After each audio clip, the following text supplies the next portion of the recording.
Hey everyone, welcome back to the channel.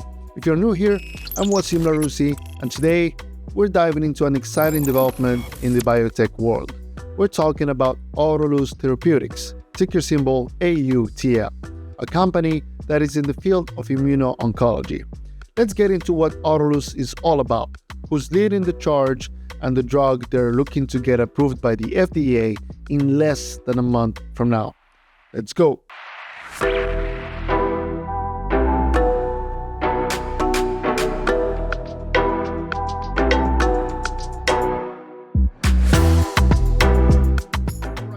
Let's dive into the story behind Autolus Therapeutics, a company at the forefront of innovative cancer treatments. Autolus was founded in 2014 in London, the United Kingdom. The company was created as a spin-off from University College London, taking the expertise in gene and cell therapy and bringing it to the biotech market. The company's CEO is Dr. Christian Eitin. He's an impressive leader with a strong background in the biotech field. Dr. Eitin holds a PhD in cell biology from the University of Basel and has held several senior leadership roles in the industry. Before joining Autolus, he was the CEO of several other biopharma companies such as Micromet, which was acquired by Amgen for its work in developing bispecific antibodies. Amgen acquired Micromet in January 2012 for approximately $1.2 billion in an all-cash transaction. The acquisition valued Micromet's shares at $11 each, which was a 33% premium over the company's previous closing price. So why is Dr. Christian Eitin a great fit for Autolus? Dr. Eitin brings not only scientific expertise but also a wealth of experience in scaling companies and driving them toward clinical success. His strategic vision helped Autolus focus on cutting-edge CAR T-cell therapies that are showing promise in treating difficult-to-manage cancers like relapsed or refractory B-cell acute lymphoblastic leukemia. Under his leadership, Autolus has grown rapidly, securing key partnerships with companies like Biotech, raising funds, and advancing multiple clinical programs. It's safe to say that Dr. Eitin at the helm, Autolus is in good hands as it navigates the challenging landscape of cancer research and treatment. Now, in our next segment, we'll take a closer look at Autolus' flagship therapy, Obe-cel, and how it's changing the treatment paradigm for leukemia patients. Lymphoblastic leukemia, also known as acute lymphoblastic leukemia or ALL, is a specific subtype of leukemia that primarily affects immature white blood cells called lymphoblasts. For those new to oncology, leukemia is commonly known as blood cancer. ALL is the most common type of leukemia in children, although it can also occur in adults. It is an aggressive cancer that develops quickly, typically requiring urgent treatment. In acute lymphoblastic leukemia, the bone marrow produces a large number of abnormal lymphoblasts, which are the precursor cells for lymphocytes. These cells fail to mature into healthy white blood cells, crowding out normal blood cells and impairing the body's ability to fight infections, carry oxygen, and prevent bleeding. In the United States, around 6,000 new cases of ALL are diagnosed annually. It is the most common childhood cancer, accounting for about 25% of cancer cases in children under 15 years old. However, it is less common in adults. The 5-year survival rate for children with ALL is approximately 85 to 90%, whereas for adults, it is lower, around 35 to 40%. Worldwide, approximately 50,000 new cases of acute lymphoblastic leukemia are diagnosed each year. The incidence of ALL varies across regions, with higher rates typically seen in developed countries. Now, let's take a moment to explain relapsed or refractory B-cell acute lymphoblastic leukemias, or BALL, which is the type of leukemia Autolus is focusing on in a way that everyone can understand. So, what does relapsed mean? Relapsed is when leukemia returns after a patient initially went into remission after a treatment. Imagine if your body had fought off the disease only for it to come back later. It really sucks, right? Now, refractory means the leukemia didn't respond to treatment at all. Picture it like this. The cancer cells are so stubborn that they don't budge even when hit with the best treatment options. When BALL becomes relapsed or refractory, it's a serious challenge. Traditional treatments like chemotherapy might not work anymore, and that's why doctors look for newer, more advanced therapies like CAR T-cell therapy to help these patients. CAR T therapy, like Autolus's Obe-cel, is designed to train the body's immune system to hunt down and destroy these stubborn cancer cells. Now that we understand relapsed or refractory ALL, how does this therapy from Autolus work? Let me briefly explain the logistics. First, the collection of T cells. The patient's T cells are collected through a procedure called leukapheresis, where blood is drawn and the T cells are separated from the rest of the blood. Second, modification of the T cells. In a lab, the T cells are genetically modified to express a chimeric antigen receptor, CAR or CAR, targeting the CD19 protein found on B cells, including malignant leukemic cells. Step 3 is the expansion of modified cells. The modified T cells are multiplied in the lab to produce a sufficient quantity for the treatment. Step 4 is the preconditioning chemotherapy. So before the infusion of these cells that were prepared, the patient undergoes a short course of chemotherapy, which is called also lymphodepletion, to reduce existing immune cells, creating space for the CAR T cells to work effectively. Step number 5 is the CAR T cell infusion. So the modified CAR T cells are now administered back into the patient through an IV infusion. This process is like a blood transfusion and typically takes place over a few minutes or hours. Next is the activation of these CAR T cells. So upon binding to the CD19 antigen, the CAR T cells are activated and multiplied, and then they release cytotoxic molecules like perforin and granzymes to destroy the leukemic cells. And the last step is killing leukemic cells. Perforin forms pores in the target cells and membranes, allowing granzymes to enter and induce cell death or apoptosis. Some CAR T cells may remain in the body for long term, continuously patrolling for and attacking and remaining leukemic cells, potentially leading to prolonged remissions. Autolus Therapeutics has been conducting 2 separate clinical trials for its CAR T cell therapy, Obe-cel.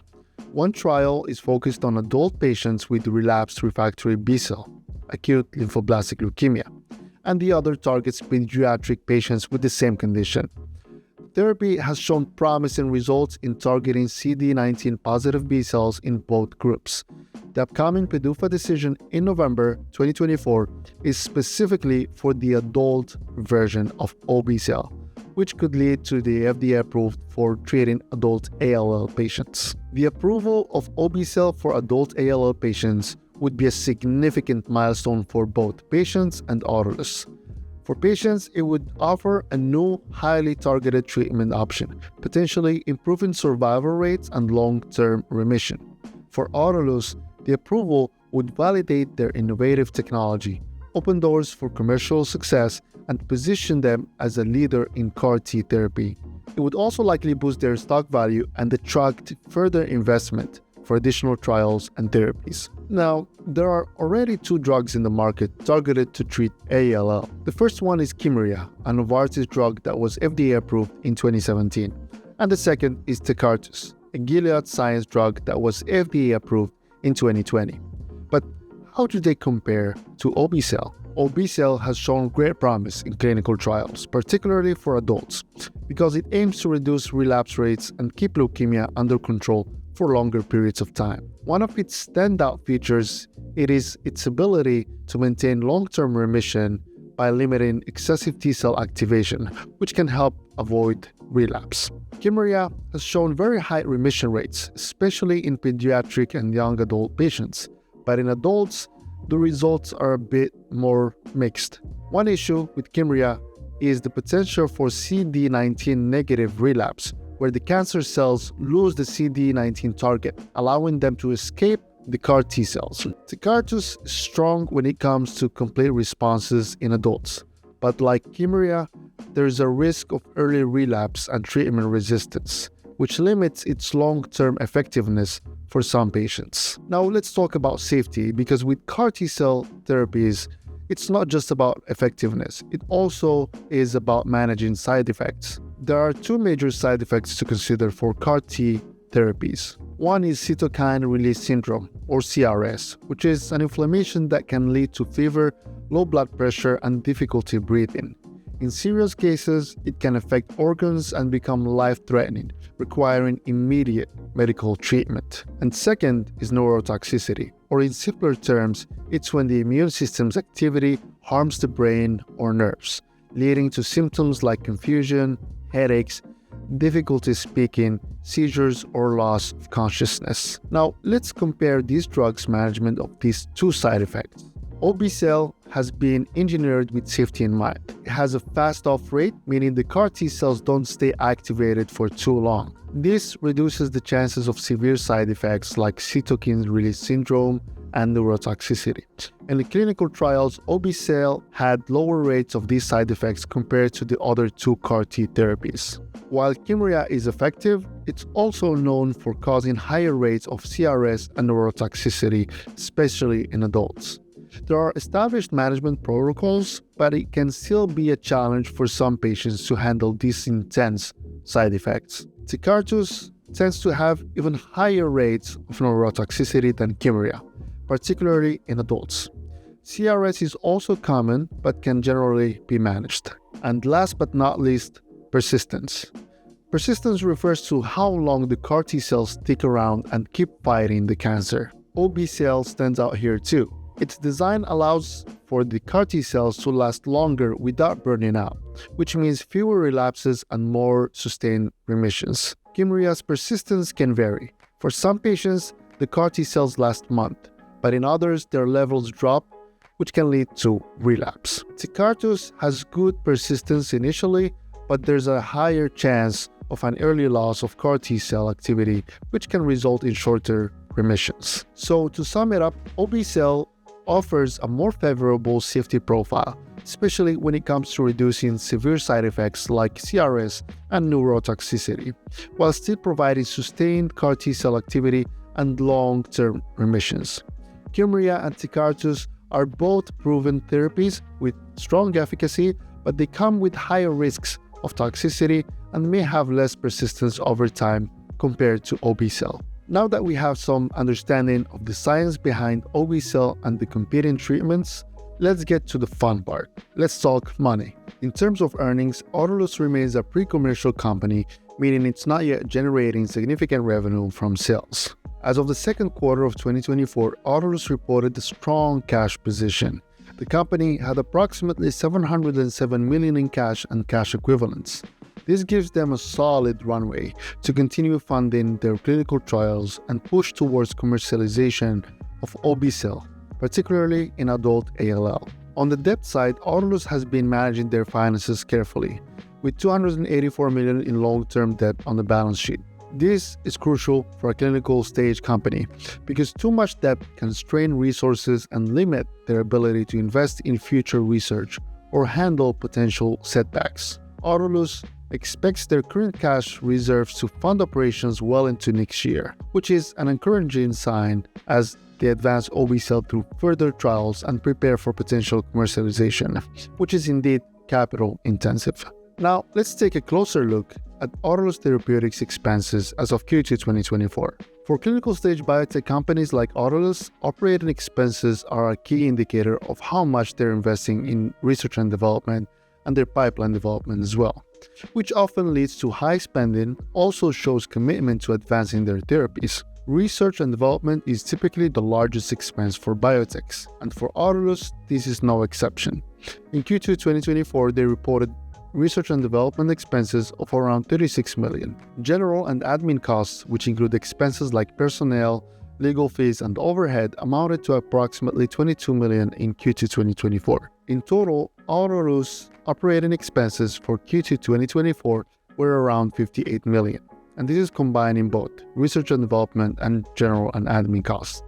This shows significant commitment to advancing their therapies, but also illustrate the high burn rate common in clinical stage biotech companies. Next, let's talk about the number of shares outstanding for Autolus Therapeutics, which is an important factor when analyzing the company's financial health and potential dilution for investors. As of Q2 2024, Autolus reported approximately 266 million shares outstanding. This number reflects all the shares that are currently issued and owned by shareholders, including institutional investors, retail investors, and insiders. The number of shares has been growing over time, and this is typical for many clinical-stage biotech companies. To fund their research and development activities, companies like Autolus often raise capital through equity offerings. Now that we've covered the basic financials, let's talk about the potential market for Obe-cel, its market penetration strategy, and how it could compete with the two established CAR T-cell therapies, Kymriah and Tecartus. Plus, I'll speculate on the revenue Autolus could generate from Obe-cel in 2025. If Obe-cel gets FDA approval, it will enter the growing market for CAR T-cell therapies, particularly for relapsed or refractory B-cell acute lymphoblastic leukemia. The global CAR T-cell therapies market is expected to be worth over $20 billion by 2030, with significant demand from adult ALL patients. Currently, Kymriah and Tecartus dominate this space, but Obe-cel has the potential to carve out a niche, especially with its better safety profile and longer persistence of T-cell activity. These factors could make Obe-cel a more attractive option for both physicians and patients. Autolus could adopt a multi-pronged strategy to penetrate the market. 1. Target high-risk patients. By emphasizing the superior safety profile and long-term efficacy, Autolus could position Obe-cel as the preferred option for high-risk adult patients who are more susceptible to the toxicity seen with Kymriah and Tecartus. 2. Partner with key oncology centers. Building partnerships with major oncology hospitals and academic institutions will be crucial for gaining early market adoption and credibility. 3. Leverage pricing and reimbursement. Given the competitive landscape, Autolus may choose to set Obe-cel at a competitive price point compared to Kymriah and Tecartus, making it an attractive option for payers and ensuring broader access through insurance coverage. Now, let's speculate on Obe-cel's potential revenue. If Autolus can successfully launch Obe-cel by 2025 and capture just 15 to 20% of the adult all-CAR T-cell market, which would be realistic considering its efficacy and safety advantages, the revenue could be significant. The average CAR T-cell therapy treatment costs around $400,000 to $500,000 per patient.